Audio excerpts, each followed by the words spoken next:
बातमी नागपूरमधून नागपूरसह विदर्भातील परिचारिकांचं आज कामबंद आंदोलन सुरू होणार आहे। नर्सिंग अलाउन्स, जुनी पेन्शन या मागणीसाठी आज कामबंद आंदोलन त्यांच्याकडून पुकारण्यात आलं आहे। नर्सेसची खासगी भरती बंद करण्याची मागणी त्यांच्याकडून केली जाते। परिचारिकांचं जे आंदोलन आहे त्यामुळे रुग्णसेवेवर परिणाम सुद्धा दिसून येतोय।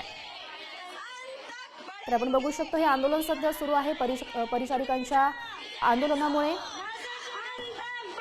जी सेवा आहे रुग्णवाहिकेची, रुग्णालयाची, ती सध्या ठप्प झाल्याचं बघायला मिळतं। वेतन त्रुटी दूर करण्यात याव्या यासह इतर मागण्यांसाठी नागपूरसह विदर्भातील शासकीय रुग्णालयातील नर्सेसचं आज एक दिवसाचं कामबंद आंदोलन सुरू आहे। नागपुरातील मेडिकल रुग्णालयामध्ये आपण आहोत। या शासकीय रुग्णालयातील शेकडो ज्या नर्सेस आहेत त्यांनी आज एक दिवसाचं कामबंद आंदोलन पुकारलेलं आहे। नेमकं त्यांच्या मागण्या काय आहेत आणि ते आज संपावर का आहेत हे जाणून घेण्यासाठी आपल्यासोबत जयश्री मॅडम आहेत।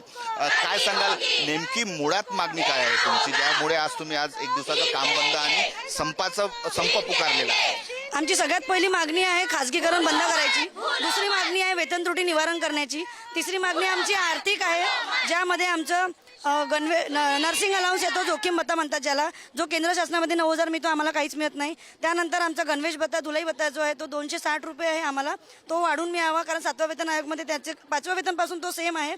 त्यानंतर आमची 100% पदभरती, पदोन्नती ही कायमस्वरूपी व्हावी। किती नर्सेसचा सहभागी आहे? नागपूरमध्ये नियर अबाउट 1200 ते 1300 ॲट प्रेझेंट संपावर आहेत।